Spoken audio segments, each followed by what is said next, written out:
Okay. Apologies for interrupting conversations, but we're going to move to our third and final panel. I'm afraid that I missed the first two sessions today, but as you know, the first session looked at the U.S. bilateral relationship and some of the governance issues and the dilemmas, in a way, of U.S. engagement on the governance side. Our second panel looked at the health aspect and Ethiopia's, the work that's being done in Ethiopia on health. This third panel is taking a slightly broader look and putting Ethiopia into a broader context and kind of its role in the region, in Africa, and external relations. So with us today, we have Kenyon, who is CEO of Project Hope.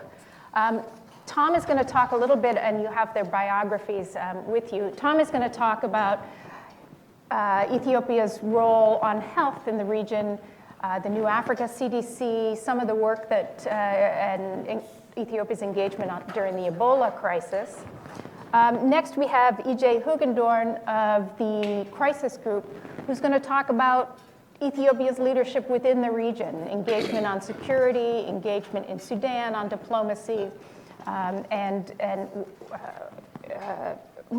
perhaps more broadly with the African Union. And finally, yet to join us, she's on her way, is Deborah Brautigam, a longtime scholar of China's engagement in Africa, looking at another of Ethiopia's major bilateral relationships with China, and talk about how that's affecting Ethiopia, how it's affecting Ethiopia's strategy, perhaps what the economic downturn in China might mean for some of the big investments that have been going forward. So we're going to try to keep remarks fairly brief to have enough time for discussion, and we'll try to end promptly at 1 o'clock. So Tom, why don't you begin? Well, welcome. Thank you, and thank you for the opportunity to be here. I'm going to talk about the story around the formation of the Africa CDC, Ethiopia's role in that, and the link with Ebola. And I'm describing this in the context, I was CDC country director in Ethiopia for 5 years, from 2009 to 2013, and then as CDC in charge of global health up until just a few months ago. And in both of those positions, I was fortunate to have involvement in this exciting new development. And you may have heard of the development of the Africa CDC when Secretary Kerry and Chairperson Zuma Dlamini signed a memorandum of cooperation where the U.S. would help with the formation of the Africa CDC. The formation of the Africa CDC was actually Ethiopia's idea. It was proposed when they held the presidency of the African Union in 2013. Prime Minister Haile Mariam, it was his first event really in the African Union following the passing of Prime Minister Melez. And they wanted to make a mark on that historic event and proposed that Africa have a CDC, which was a surprise to everyone. This came out of nowhere. But in my own involvement, I trace it back to when we hosted at the US CDC, then Minister Kaseti Burhan, as Ethiopia was making its own plans to form a public health agency, in addition to an FDA-like agency, in addition to a supply chain, because the government was maturing its health system. And I think at that time, they saw the value of having a public health agency that can support, in our case, 50 states, in Africa's case, 54 nations. And having an agency that's objective, supportive, facilitates investigations and outbreaks and so forth was deemed of value to Africa as well. So that was the origin of the proposal. But like I said, it caught everybody off guard. Health ministers didn't see this coming. So after that pronouncement in mid-2013, it had to go back to the health ministers to now process this and digest this and come up with a way forward, because of course they're going to be responsive to their head of state. So that went through a series of meetings. We were privileged to be involved in CDC. We hosted a working group in Atlanta to brainstorm on just where would you start, given all of the public health challenges that Africa has faced, is facing, and could face in the future. That happened to occur at the time of the peak of the Ebola outbreak in mid-2014. So after we discussed many options, HIV, TB, malaria, non-communicable diseases, on and on and on, we resorted to starting, and our advice was the best way to build something is to do something. Don't try to build a huge institution like we have in Atlanta, which took us 70 years to build up, that has everything under the sun under investigation. Start with something, be successful, and you'll earn credibility that way. So the conclusion was that they would start with event-based surveillance, which is a way of monitoring the continent in a passive way, would not require reports from countries. They can track the media, other reporting systems to understand where there's flare-ups of various outbreaks across the continent. And of course, at this point, Ebola was peaking. After that, I had joined Dr. Frieden on the first visit to West Africa, the Ebola outbreak. And we came back realizing we had to mobilize every possible resource possible, both in the US government and beyond. So I was tasked to work with the African Union to see just the way African Union has done peacekeeping, could they now play a health-keeping role in a very similar way by mobilizing experts, and there's great expertise in the African continent, to direct towards the Ebola response. Not a lot of people had confidence in that. The African Union had never staged a response to an outbreak before, so this was a first. But the African Union had never convened its Security Council over an outbreak before. The African Union had never had a meeting of all African foreign ministers over an outbreak before. So this was unprecedented. So based on the need to get teams mobilized, the US government threw its weight behind this effort. I have to credit Gail Smith, who was then in the NSC, who took this forward to those who needed to approve it, and she was terrific. I have to credit Ambassador Brigady, who was our ambassador to the African Union in Addis at the time. He convened the European ambassadors, the Chinese and others, who similarly said, okay, we're in a desperate situation, let's all throw our weight behind this and make it happen. So it was truly an act of diplomacy combined with the technical perspective, combined with Ethiopian leadership. So I think when we look back, and the African CDC is still evolving. The first training is actually underway now of the first cohort of fellows who've graduated from CDC-sponsored training in epidemiology to come spend 2 years at the African CDC or one of the coordinating centers, which are still going to be decided in the 5 African Union zones, to staff it up, because that will be the key to its success, if it has qualified people who can do the work and achieve success. So it's still a work in progress, but I think, if you look back on the history of the US CDC, it was formed around malaria eradication in the South. The China CDC came about because of SARS, and I think we'll look back and say the Africa CDC grew out of Ebola. So let me stop there, and I look forward to questions. Great, very interesting, thanks. Let's turn to EJ, who will shift us to kind of regional hard security issues. EJ, why don't you begin? And welcome, Deborah. Thanks. Well, thank you very much. I was struggling to really kind of situate my work in the work that you guys are all doing, but I'll try to just put some points out there and then hopefully generate some thoughts for discussion and probably debate.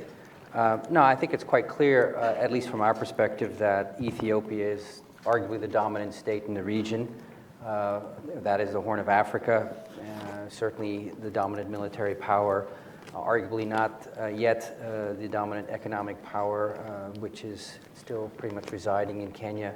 But Ethiopia certainly is a very important country in the Horn of Africa, arguably larger in the region, and is increasingly becoming more so. What is very interesting in the context of Ethiopia also is that relative to many of the other countries in the region, it actually has relatively good control over its territory, but it's situated in a very difficult neighborhood with lots of conflicts, a history of rivalries between different states, and unfortunately also a war, a border conflict with Eritrea that was quite deadly and to some degree still very, very relevant in terms of Ethiopia's security calculations. That said, Ethiopia does actually have a very capable foreign ministry, and I'm not saying this just for the Ethiopian diplomats in the room, but I think most African watchers would argue that Ethiopia punches above its weight in the region and also on the continent, and arguably in the world relative to its economic output, and I think that's quite important. It's also actually quite good at intelligence gathering. I'm always impressed by the amount of intelligence and good analysis that the Ethiopian government has on its neighbors, and thus, it makes it a relatively astute and agile actor vis-a-vis its rivals and its insertions in, or interventions, I should say, in conflicts in the region in which it is involved. It also has arguably a very large and capable military that makes it play an outside role in the region. It is a troop contributor to 2 UN missions in the region itself, not to mention in some other missions. It is the sole contributor to the UN mission in Abyei, where it has about 4,000 troops, if I remember correctly. And it is actually doing quite a good job.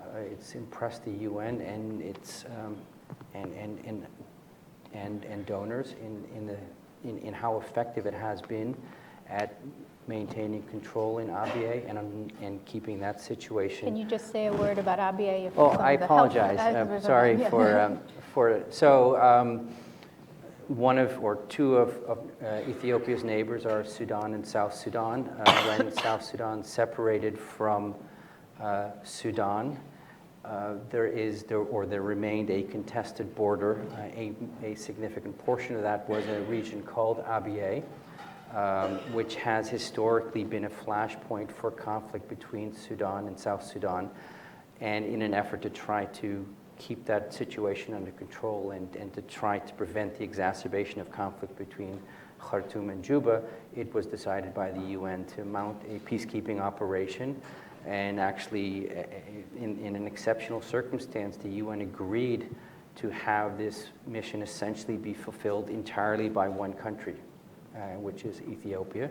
And so you have a UN mission that's led by Ethiopians and largely manned by Ethiopians that's done, as I've suggested, at least in our view, a pretty good job in terms of keeping the two communities from fighting each other and from keeping that conflict from escalating and then from drawing in the two neighboring states, or the north and the south. Perhaps as important, Ethiopia is also a very significant troop contributor to the AU mission in Somalia, AMISOM, where it also has a very large contingent hatted under AU auspices, in addition to additional forces that it has decided to deploy to try to manage the security situation along its eastern border. But that obviously makes it play an outsized role, I should say, in Somalia, which has both arguably a beneficial role, but also a negative one in that Ethiopia has to some degree been able to insulate itself from many of the problems that are present in South and Central Somalia. But this is also oftentimes a very unpopular presence in Somalia, in that one of the reasons we actually have seen the rise of Shabab, which is the Islamist insurgency that's fighting the Somali federal government. was actually a previous intervention by Ethiopia from 2006 to 2009, when it had moved in for very similar reasons. And basically an insurgency arose against occupation by Ethiopia. And so one needs to think these things through carefully that we can discuss in Q&A. I think one of the other things that should be mentioned in this context is that obviously Ethiopia has launched a relatively successful state-driven economic development campaign that has led to huge infrastructure projects. I think everyone is very impressed by how things have changed in Addis Ababa and some of the other urban centers in the country. Obviously, its biggest project to date, or at least the most impressive from my perspective, is the Grand Renaissance Dam on the Blue Nile, which when it's completed will be a major economic driver for the entire region because it's going to be producing a lot of electricity that many of its neighboring states really would like to use for their own development purposes. And Ethiopia is also very supportive of a regional infrastructure program that's trying to link the entire region to Ethiopia, which, if successful, will drive regional integration and regional development. And so these are all good things. Last but not least, two more points actually real quickly. What is interesting about Ethiopia is given that it has a relatively effective foreign ministry and a capable military, it also tends to dominate the regional organization IGAD, which is the dominant organization working on conflicts in the Greater Horn of Africa. And so IGAD, by virtue of being dominant Ethiopia, by virtue of being dominant in IGAD, plays an outside role in the South Sudan peace negotiations, which successfully concluded an agreement in August.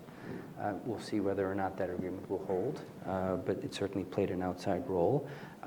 The Ethiopia, obviously, also because of its troops and its outside role in IGAD, plays a dominant role in both continental and international policy towards Somalia and trying to resolve the chronic conflict that's been happening there. And perhaps in a bit more of a mixed picture, because IGAD dominates IGAD, it has been able to outflank Eritrea relatively successfully in terms of international policy towards the Horn, and is thus has been able to fairly effectively isolate Eritrea both regionally and internationally, which I think has profound implications. But that said, I should note that while these things all speak quite well of Ethiopia as a regional power, all is not necessarily well. Right now, it is a state that's dominated by a single party, and arguably dominated by a smaller party within that party, the TPLF. It is a community, or it's a country with a very large number of ethnic communities that sometimes work together as Ethiopians, but sometimes do not. It is also a country with a very large and rich religious history that is not just encompassed by the Orthodox Church, but you have a very large and growing Muslim population. You also have a very large and active evangelical community. And these are creating cleavages that will be important in determining whether or not Ethiopia remains a stable country with a bright future, or one where communal discord starts to undermine that progress. And with that, I'll leave it. Great, thank you very much, EJ. Deborah, I've introduced you in your absence and said you talk about the bilateral relationship with China, Ethiopia's strategy on that, China's strategy, what the downturn in China might mean for that relationship. Mm-hmm. So welcome and thanks. The relationship between China and Ethiopia is one of the closest that China has on the African continent. And we can see a number of different examples and evidence of this. Of course, one of the China has a a mechanism for engaging with Africa as a continent. It's called the Forum on China-Africa Cooperation. This has a summit or a ministerial meeting every 3 years, and one of those ministerials early on was held in Addis Ababa. And of course, for the Chinese, it's important that Addis is also the head of the African Union. And so you're probably well aware that the Chinese donated the headquarters building for the African Union in Addis. So a Chinese company built that, and it's something that helps cement that relationship with the African Union and Africa as a whole, but it's also in Addis. So the relationship is, I think, particularly close because there's a meeting of minds. You've just heard that Ethiopia is basically a single-party state, authoritarian in nature, and of course China is a single-party state, authoritarian in nature. And so they understand that. They don't have a problem at all with Ethiopia being not a liberal democracy. And the Chinese also appreciate that Ethiopia is what we might call a developmental state. So they really, the leadership in Ethiopia is very committed to a vision of development. And this is very rare in the African continent. And so you have an industrial policy that was partly crafted by Meles more than a decade ago. So this is something that's very clear about how Ethiopia sees its progress being made. It wants to move toward agribusiness and manufacturing that would take advantage of Ethiopia's rich resources in the agricultural sector and move up the value chain there. And so we can see Chinese interest in partnering with Ethiopia in industrial policy. So many people are aware of the famous Huajin shoe factory that Helen Hai helped set up in Addis Ababa. This is a factory that is brought from China, from the Dongguan area. It's brought jobs to Ethiopia. Not as many as they originally projected, but there's some 3,000 or 4,000 Ethiopians working in this shoe factory now. And others have been coming as well. So it's an interesting example, actually, Jennifer, because these shoe companies were first introduced to Ethiopia through a USAID program in which they were trying to broker some of this interest in looking at Ethiopian and Ethiopian companies as being ones that might partner with the American companies that were located and sourcing in China. They might source in Ethiopia. That didn't end up working out. But now they're sourcing from the Chinese companies that have moved into Ethiopia. So this idea of industrial policy and how Ethiopia might fit in China's own restructuring effort is something that's quite interesting. It's an ongoing discussion, and it's an evolution that's actually happening quite quickly. Ethiopia is one of the few places in Africa where wage rates are very low. Surprisingly, if you look at African wage rates in terms of formal sector wages compared to per capita income, most countries have a much higher formal sector wage than their per capita income, which suggests that they are not setting their wage rates at a kind of market clearing level. That's not the case in Ethiopia. Their wage rates are low, which suggests that they can absorb a lot of labor at those wage rates. And that's what the Chinese companies and others that are coming into Ethiopia from China, it's not just Chinese, it's Taiwanese, it's Japanese, it's Italian, it's German, it's others who are finding wage rates and expenses in China to be something that's pushing them offshore, and so they're looking to Ethiopia as well as a lot of places in Asia. So that idea that China and the government in Ethiopia share this developmental vision, and particularly in industrial policy, is one that had a meeting of minds between those two. And I think this has been helpful for Ethiopia's development. It's a very strong relationship. The second area in which the relationship is very strong is in terms of Chinese finance for the infrastructure that you're talking about. The Chinese are not financing the Grand Renaissance Dam. This is something Ethiopians are financing themselves. But they have financed several other large hydropower projects in Ethiopia. They're financing part of the railway that's going to be linking Addis to Djibouti. They finance the urban rail, the new urban rail that's just opened in Addis Ababa. They're financing wind power projects, the Adama wind power.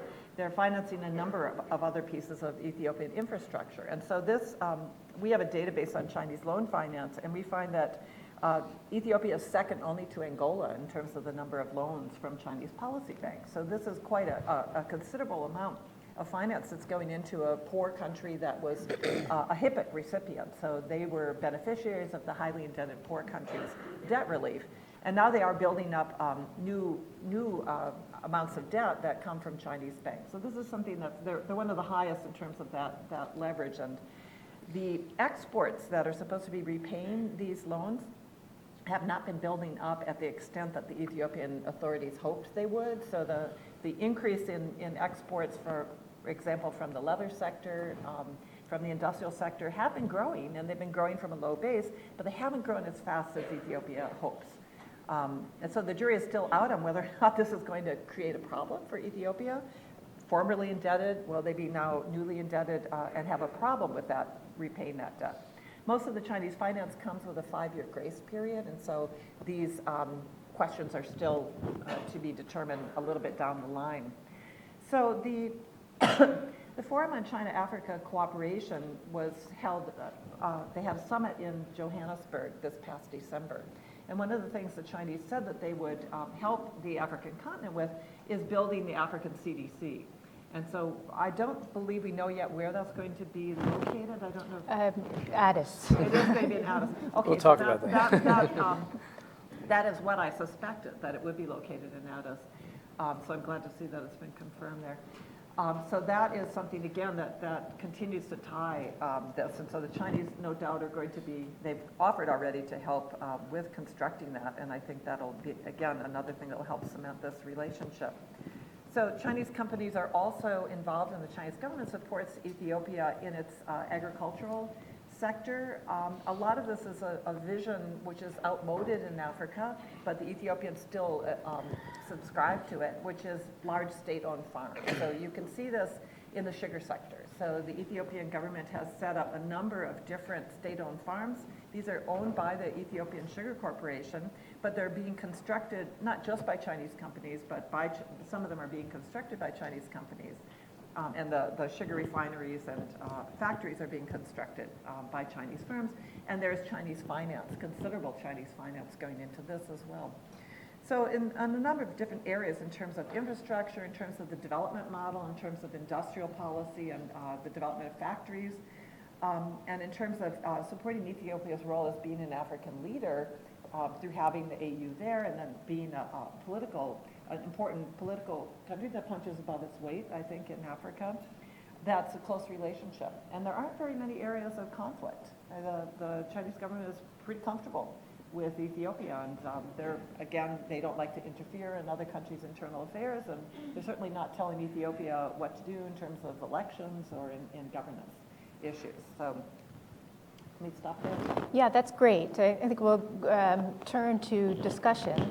I have questions for all of you. I maybe should limit myself. But Tom, on the CDC, the African CDC, I mean, what kind of size are you thinking?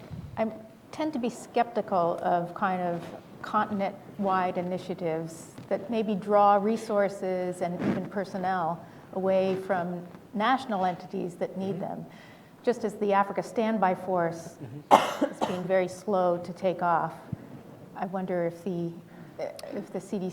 That's a great question, and one where, when I was still at CDC, we were cautious in providing any sort of directive. You know, we said, well, what do you want it to do? And I think that was actually, and still is part of the problem.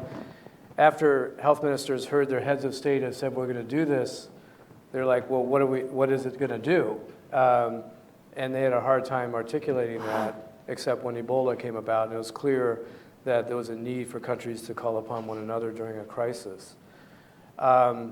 It's going to be a challenge to finance. So, because the AU draws on annual fees from the countries, there's already an agreement that some of the new Africa CDC will be covered by that, but it's a relatively small amount.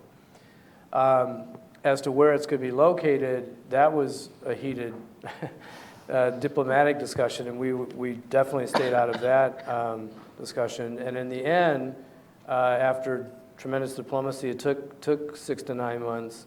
the health ministers agreed that they're not calling it the headquarters, they're calling it the coordinating center, is in Addis Ababa, at the African Union, which to me makes total sense because you have the diplomats there as well. You have infrastructure and a culture of African solidarity and working together.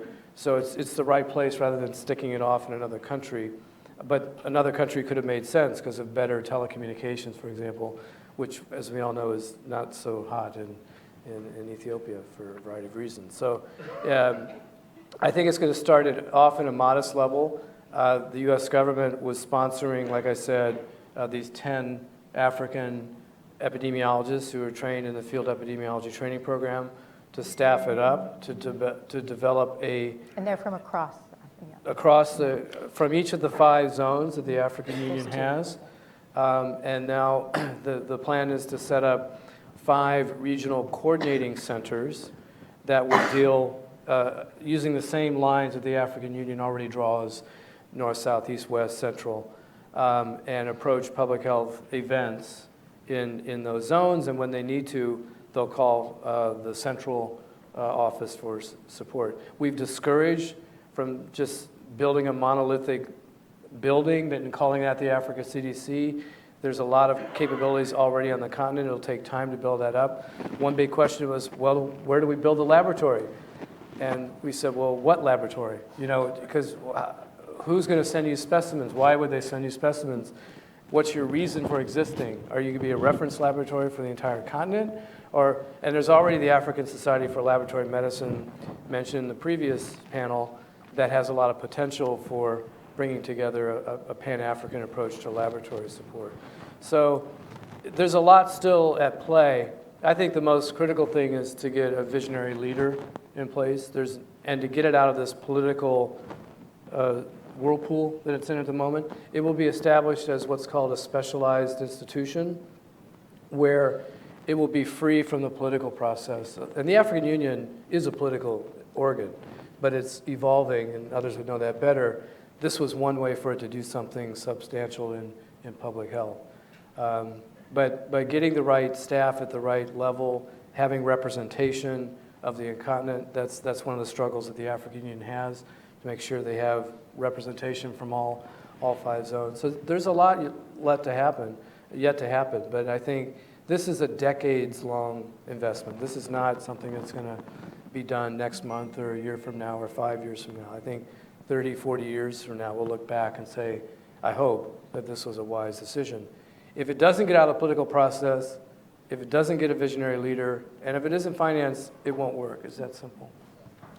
Strikes me more than a standby health force, you need kind of a health National Guard in a way that doesn't... Right, and drawing from countries that already hopefully have functioning public health systems, and they have that skill set so that when a big event comes along, they can ramp up.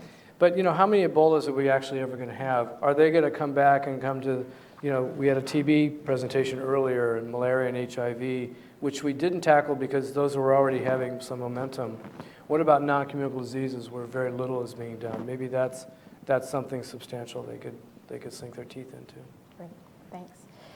I have questions for EJ, but I'll see if they come up in discussion.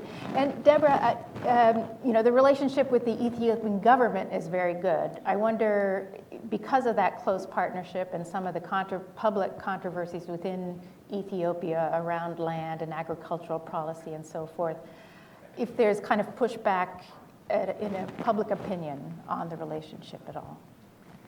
It's a good question, Jennifer. I'm not sure if Ethiopia is included in the various public opinion surveys. For example, the Afrobarometer, the BBC, or the Pew surveys. I don't know if anyone knows out there.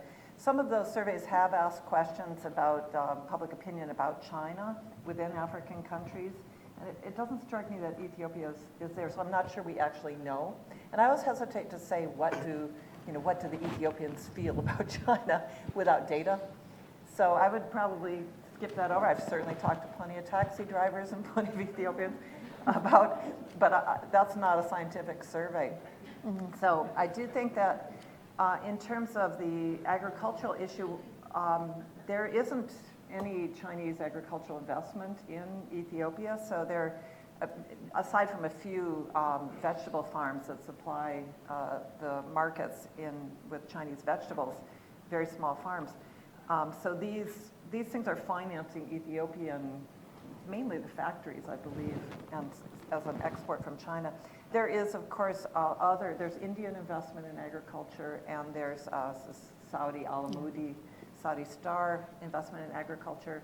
And these have been quite controversial down in Gambela. There's been also the villagization program, which the Ethiopian government has implemented, which is reminiscent of the one we saw in Tanzania a few decades ago, the Ujamaa villages, to try to actually get people off of that valuable agricultural land and then cluster them so that services can be delivered to nomadic people in villages. So this has been quite controversial, and there's been Human Rights Watch, I think, has done reports on that.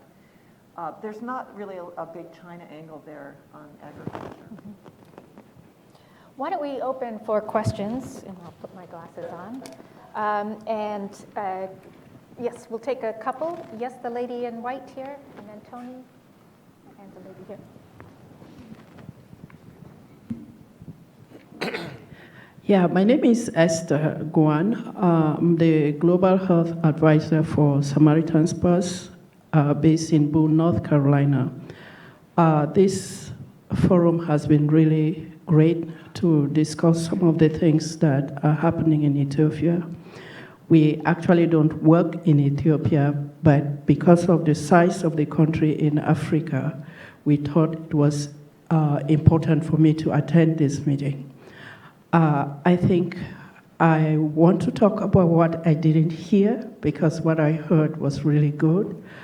I didn't hear very much about the Sustainable Development Goals that are rolling out now.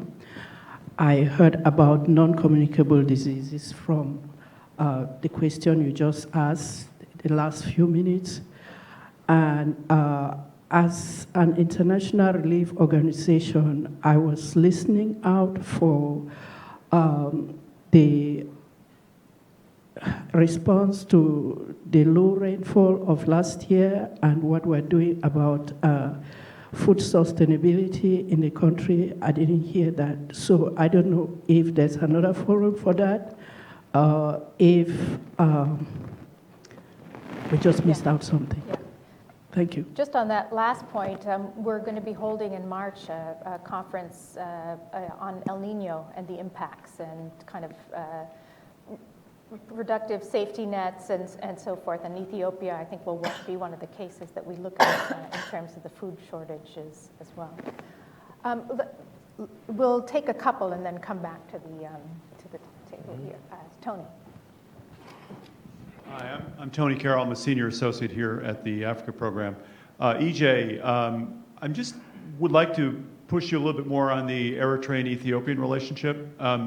I consider the border closure an economic drag in both countries, and as Paul Collier has told us in years past, that maybe the smartest thing you can do if you're a landlocked country in Africa is invest in your neighbor who has border access. And it seems to me that one of the constraints on Ethiopia's ability to export more robustly is the transportation costs are still very, very high.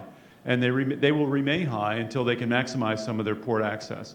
So I'm wondering, politics aside, which of course is impossible, but can we take a crystal ball here and get something of an assessment of where things stand and possibilities of rapprochement or some sort of opening of that border, so that I think both economies would certainly benefit greatly from.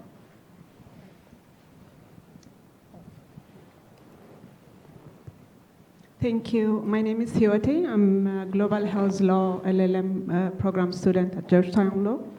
I would like to ask, AJ, if you don't mind, how do you assess the way Ethiopian crashes internal opposition would affect the regional peace of the region? I really want you to comment on that because it's very important. And if you have personal knowledge regarding border issues between Sudan and Ethiopia, could you please also, the current border stress between Sudan and Ethiopia, if you have some information on that, I would appreciate it if you do that. Thank you. Why don't we come back to the panel quickly, and then we can fit in probably one more round of questions. Does anyone want to comment on the SDGs and some of the elements that were missing? No? Okay. I can just come back, not to the Africa CDC, but my 5 years in Ethiopia with CDC, that Ethiopia took the Millennium Development Goals very, very seriously. And we're very conscious of how they were viewed on the global stage in terms of meeting those targets. And maternal mortality was one of them, and there was evidence was that they were not going to reach that, and almost overnight, the Ministry of Health put in place a program to address obstetrical emergencies. So I would assume the same would be the case with the SDGs, which are all embedded in number 3 of 17. So, but I would be optimistic that in the case of Ethiopia, they would take those very seriously. And then, EJ, you had a couple questions there.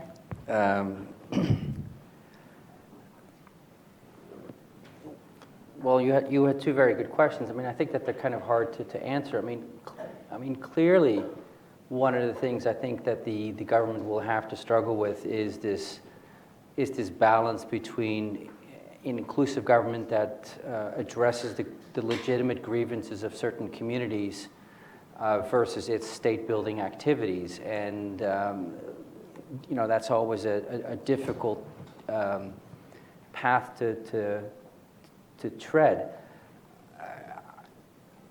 I mean, I think that everyone feels that right now things are relatively stable in Ethiopia, but if this comes ultimately at the expense of marginalizing certain communities, that there is a risk that we could see a resumption of these ethnic rebellions which have plagued Ethiopia historically. And again, that's something that I think a lot of groups have kind of written on and have had constructive or perhaps not so constructive debates with the Ethiopian government about. But I mean, these are concerns.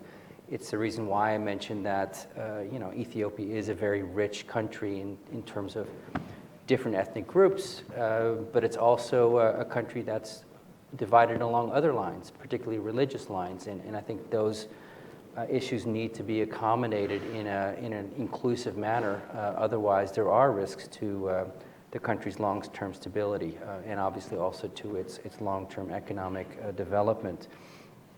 I think I'm not exactly sure what your question is on the Sudan-Ethiopian border. I'm not aware of any kind of real border disputes, but certainly what is a problem for both Ethiopia and Sudan to a certain degree is you have these conflicts in the Blue Nile in particular, where you have armed groups moving back and forth across the border.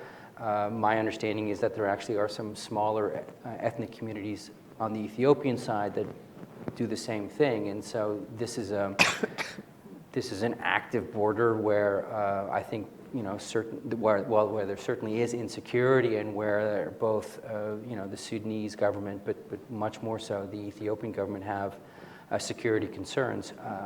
My understanding is that the Ethiopian government has that relatively well under control, which is, I'll leave it at that, I think.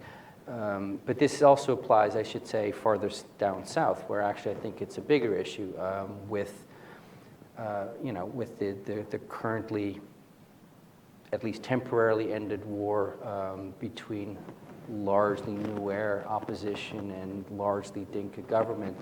You've seen a lot of population movements between an area called the Greater Upper Nile and some areas in Ethiopia that are also populated by ethnic kin.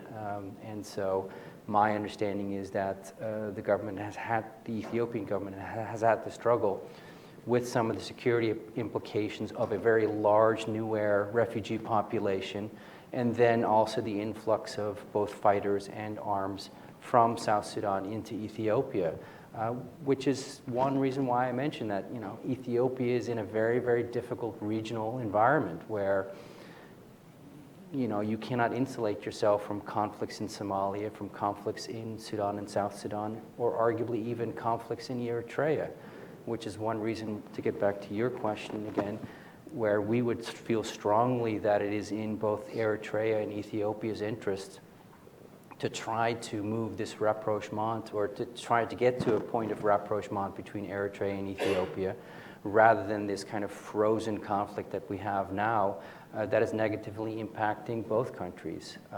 The reason I kind of mentioned Eritrea's isolation is that one of the big concerns that Crisis Group does have is we have in Eritrea an extremely authoritarian state, which is bleeding its youth population at at the highest rate on the continent. If you look at African refugee migration into Europe, it's actually Eritreans that make up the largest refugee population, and that's largely because of Eritrea's decision that it's going to maintain a very large military mobilization, in part because it fears that it's going to be in a war with Ethiopia again. But that has all kinds of mid and long-term implications for Eritrea's stability. And we are very concerned, and we've written about this in a number of reports, were Isaias to die unexpectedly, and he has been ill for quite some time, there is no clear succession pattern, or there's no clear succession mechanism within the Eritrean People's Liberation Front, and that this could then mean that you have a struggle over power in Asmara, which could quickly lead to state collapse like we've seen in places like Libya, and that would be, or should be, of great concern to the Ethiopian government. Don't get those two mixed up. Yes, thank you. Steve, we have time for a couple more questions. Let's just take two more. The lady in blue.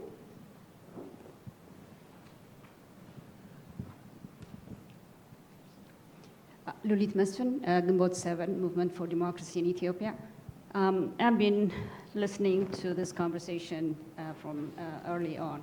It's nice to paint a good picture about Ethiopia, about the developments, and so on and so forth. You get the World Bank or the IMF gets cooked numbers from the central agency, statistics agency in Ethiopia, and they're talking about this wonderful development. First of all, what you need to know is the TPLF itself is a state within a state, and I appreciate the point that you made. Everybody's talking about EPRDF ruling Ethiopia. It's the Tigray People's Liberation Front, which represents only 6% of the population. That's actually the power. And then they have about 300 companies within Ethiopia that's doing all this construction business, looting the money, and finally, they're not sending it to China. They're building buildings here, they're buying properties, they're just, looting the country blind. So, and it's a good thing that you mentioned Meles. When Meles invaded Somalia for the first time, Ethiopia has never invaded any country. Somalia for the first time, Meles created Al-Shabaab. Shabaab was was no longer there. So it's very important not to, paint all these good pictures about Ethiopia. There has to be stability inside Ethiopia for the region to be stable. And the most destabilizing factor in the region is the TPLF itself. I hope you were at this morning's session on kind of some of the governance issues. We had a session on human rights and governance. Yes, gentleman here. Hi, my name is Ishtila Freo. I'm from INT Biotechnologies. About the proposed CDC laboratory, I was thinking maybe establish a center of excellence would be good because there is no model laboratories in the country that can teach or demonstrate, laboratory techniques and so forth. So I think to start with, establish a center of excellence would be a good idea. So they can bring students or professionals in that site and train them, and they can establish a standard laboratory techniques in Ethiopia, and that's just an idea. Thank you. No, okay. Yes, lady here. Hi again, it's Hermela Haile. I'm a PhD epidemiology student at GW. One thing that I feel like is largely ignored is the homeless epidemic. They're heavily marginalized. It's primarily young mothers with children, and I don't really think Ethiopia can really grow unless there's a social welfare model that is advocating for those who clearly don't have a voice. I was wondering if you guys had any ideas on how we can create a social welfare model, because the idea of social work is like non-existent in Ethiopia. I've asked, they don't even know what it is. So I really truly think that Ethiopia can't grow unless we deal with those who are in need within their own state. So, thank you. Thank you. Let's see, I don't know if anyone wants to tackle. I think, I think it's on the homeless issue, that's an interesting point, something I think to look at and see if the social safety net, which in food security is any way extended to kind of homeless and people who are in need in other ways. I hope we can explore that at the conference in March. On the lab one, lab. I would encourage you to visit the Ethiopian Public Health Institute, EPHI, which is the CDC of Ethiopia, and there have been major investments through PEPFAR when I was there, and Global Fund and other investments to scale up laboratory services, but more importantly, to get them out into the periphery where the people are. And there was a similar effort. We constructed 8 regional public health laboratories that then have a network that feed into them. So while there's more to do, I think there's been a lot of progress over the last decade in that regard. Thank you very much to our panelists. I don't want to keep you much over time, and thank you to the audience for sticking with us. Steve Morrison, I think we'll close out the conference. Steve. Thank you all for coming. It's been a really rich 4 hours of discussion. I'm particularly grateful to the 3 authors who put the wonderful papers together based on the travel of the delegation. We made a decision a year and a half ago that Ethiopia was going to be a major focus of our work, intersecting in a number of different ways, and I think that this session sort of reveals why that was a good decision. I mean, it's 25 years this May when Mengistu fell and EPRDF came to power. In that period, the complexity of the relationship, the complexity of the developments, the degree to which it plays in many different spheres and in figures in strategic thinking, it's quite amazing, and I think quite worthy of this type of careful deliberation across many different sectors and using different lenses. Sahil, thank you so much for all of your prodigious efforts in pulling us all together. Travis Hopkins, as always, keeping our sound system operating and our electronics wired together. Thank you. So we're adjourned. Appreciate any input from you, any feedback on the program itself, and any recommendations for improvements in the future. So thank you all.